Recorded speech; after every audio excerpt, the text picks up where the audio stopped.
Just sitting here doing a little reading, then my phone told me I'm late for an appointment because you know I'm your favorite principal, but you also know I do other jobs. So welcome back to another episode of What is Dr. Richmond Doing Now? Today's episode, I loved going to be with this person. It was so interesting. I learned so much about this job, and I want to make sure that you guys learn about that job too. So I'll put my book down, I'm gonna head out of here, and head to my other job. See you soon.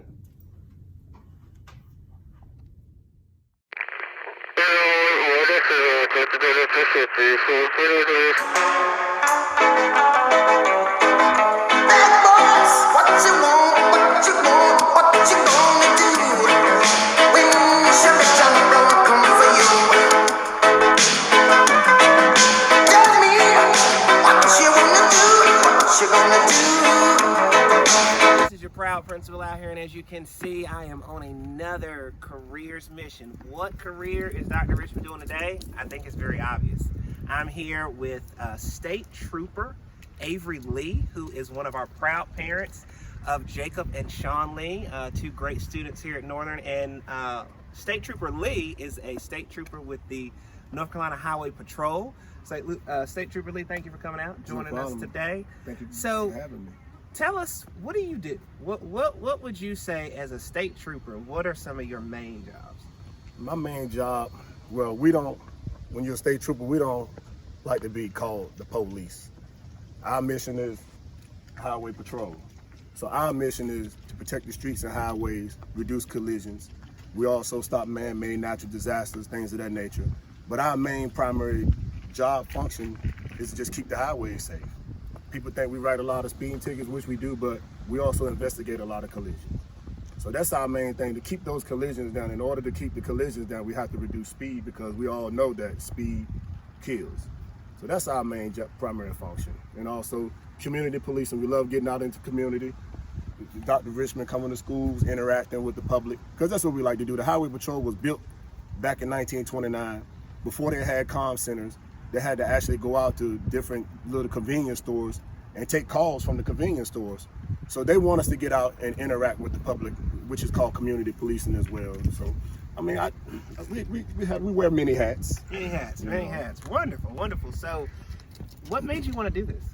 When you were younger, did you want to be a state trooper? I actually did not. I'm a Virginia native. So back in 1999, I began a career with the Virginia Department of Corrections. So I dealt with convicted felons and inmates for like 8.5 years. So I transitioned here to North Carolina. And when I moved here, I was like, look, I'm done with like law enforcement. So I decided I wanted to be a car salesman. Well, that didn't work out too good for me. But I actually sold the car to a state trooper. And when I sold him the car, he was like, man, you'll make a great trooper. So he handed me the packet. I filled out the packet, and I got hired my first time on. And that was back in 2010. And I went through 2 schools. I got hurt. So I dislocated my shoulder, had to wait 1.5 years, rehab myself, and I came back and went through 2 schools again. So the schools, I know that's probably another question is, what does it take? Well, to be a trooper, you have to go, well, you have 2 schools. You have a short school, you have a long school. I did 7 months of training in our academy in Raleigh, North Carolina, which is Monday through Friday. You're there all day, and you come home on Friday evening, and you leave back out on Sunday. Some of the hardest, rigorous training I've ever been through in my life. It's not for everybody, because I mean, a lot of people don't want to go through what we go through. And the reason being, because when we out here, like today, it may be like 5 or 6 of us out working the whole entire Guilford County by ourselves. So we don't just have backup right around the corner. You might have to be able to deal with somebody on your own. You got to handle a situation. You got to take control of the situation.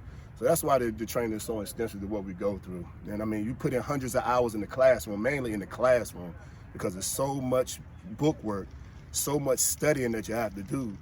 So it's just not, you just don't put on a badge and gun and get out here and deal with people. You have to know the laws of the land before you can enforce the laws of the land.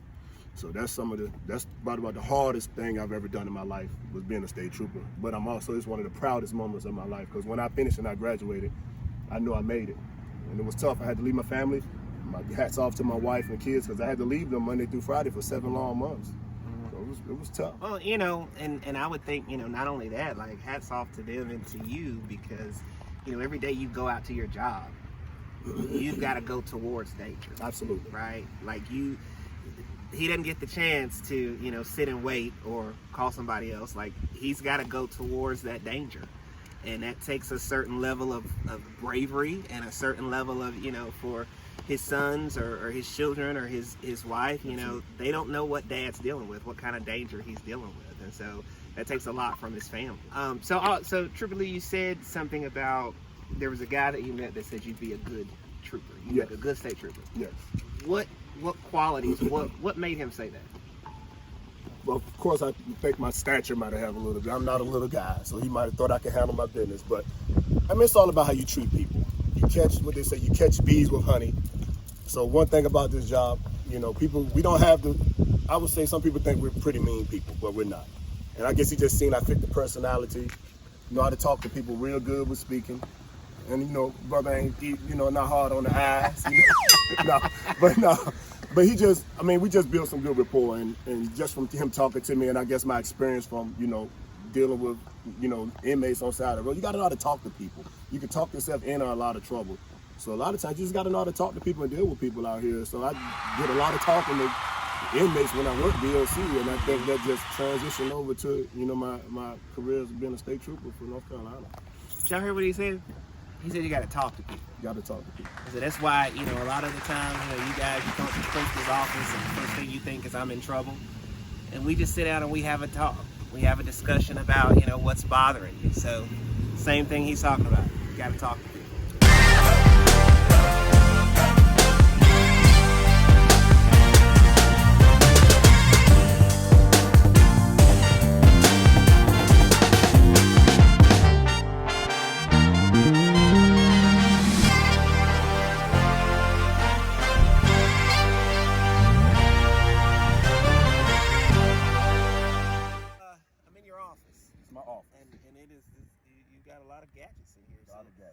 Tell us about tell us about your computer. This right here is called a mobile data computer right here. It's really, really thick. It's bigger than your average computer. And with that being said, the reason being, if I get into a real bad car wreck, it won't destroy my thin little laptop if I had one. But this is right here where I can all my records, this right here is just showing who's working with me, my daily functions of the day. These are my stat sheets right here. I have to keep stats, and then also I can go right here and I can just, what's your license number, Dr. Richmond? Can I tell you I don't know? You don't know it? I can run it, but I can check driver's license here. I can check a vehicle tag. Like, what's your tag? Type the name? Well, I can, but it may not run it back. Let's log out this thing. Here we go. Robert Roy Richmond. Watch this, y'all. We're going to pull up Mr. Richmond, Dr. Richmond here.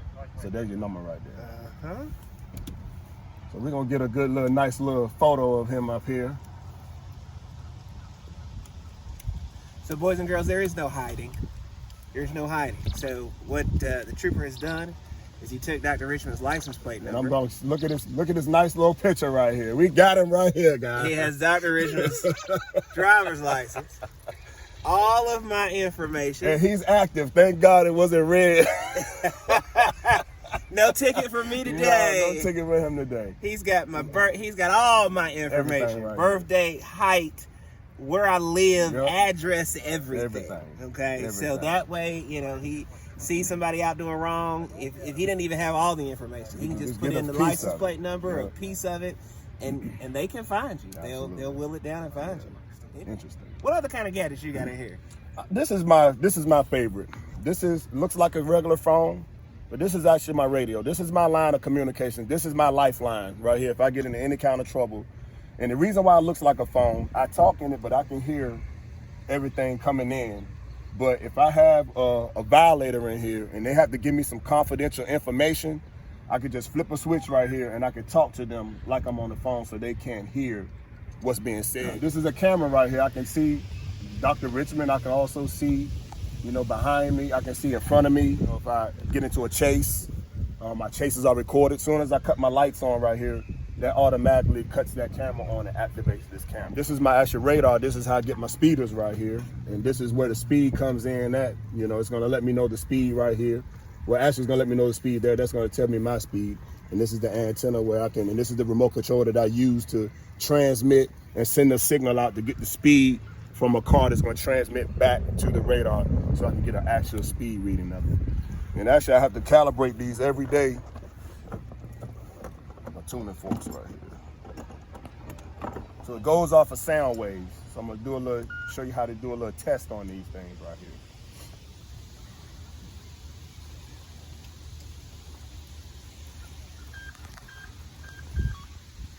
So these tuning forks, this tuning fork right here says 40 miles an hour. So when I transmit it and I hit it, you'll see right here, Doc. It's gonna let me know that was 40 miles an hour, so it's tuned correctly. So this other tuning fork right here is for 25 miles an hour. See, it goes off of the sound waves. It goes off waves, the frequency of the waves. So that.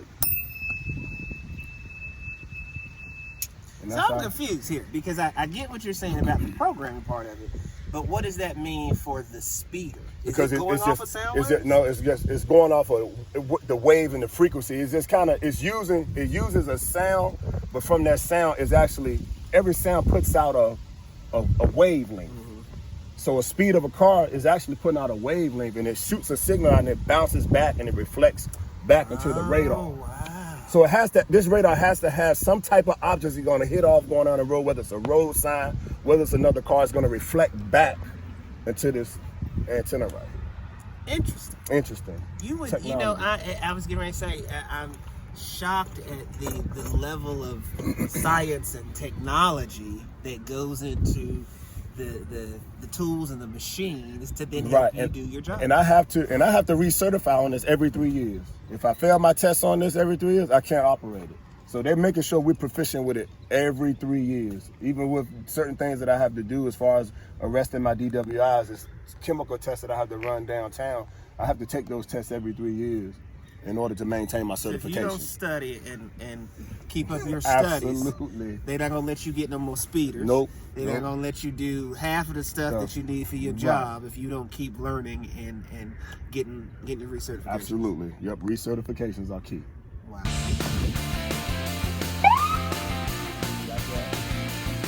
My lights on. My camera.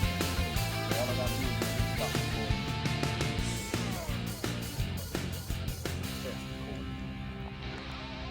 We have the sirens here, different modes I can.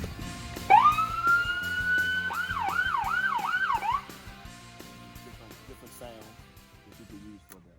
Those are scary sounds. Yes. That's scary. Yeah. You know, because I had a flashback driving down the road, and you know, one thing that happens, you know, boys and girls, you know, sometimes people for their Christmas lights they put out red and blue lights. Dr. Richmond don't like that because I'm driving down the road and I'm looking in the rearview mirror, and it's like when I hear that sound, it's a flashback. Right. If I'm out here, when I used to drive my Charger, I would have to actually have probable cause to stop me. With the truck, I don't have to have probable cause. I can stop any truck that I want. He's make sure his logbooks are straight. Can't have a truck driver sleepy out there driving, run into somebody and kill a whole family because he fell asleep behind the wheel. So they have a certain amount of hours that they're allotted to drive in a day. So we have to check your logbook. Of course, you got to have a commercial motor vehicle license to drive a truck. So we check all of those things right there. Now, you said the words probable cause. Now, I know what that is. Can you put that in some kid language? What does it mean for an officer to have probable cause? Pretty much a reason to stop you. I can't just stop you because I feel like it. They'll call that profiling. You know, some people be like, you know, you want to stop somebody because of a certain race or something like that. But we can't do that. We have to have a reason to stop you. So you have to obey the law. Stop at stop sign. You run a stop sign, I can stop you. If you don't put your signal on, I can stop you. Wear your seatbelt.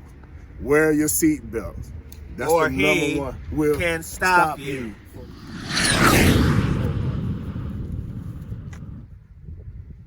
This is right here. Okay, I think some of y'all are lighter than this. Yes, this is right here is about 25 pounds right here. These are steel plates right here. These are for high velocity rifles right here. So a high velocity rifle is which I have in there now is an AR-15 rifle that I have right there. That would pierce this vest right here. This vest is not gonna stop high velocity rifles. This will. So you're using high velocity rifles, so you would then put this on. Right. Right. And then we're gonna come in the building with this helmet on as well. We're gonna put this helmet on, we're gonna put this vest on, and we're gonna come in there and we're gonna deal with the bad guy. So what he's talking about, we have our drills, right? We get prepared.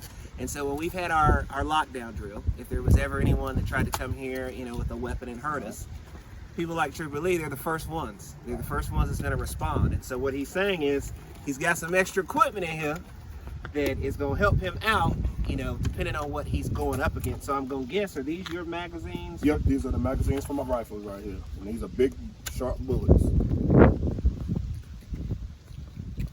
High velocity bullets for that weapon. Good gosh, that's a mess. And I sometimes work out with this.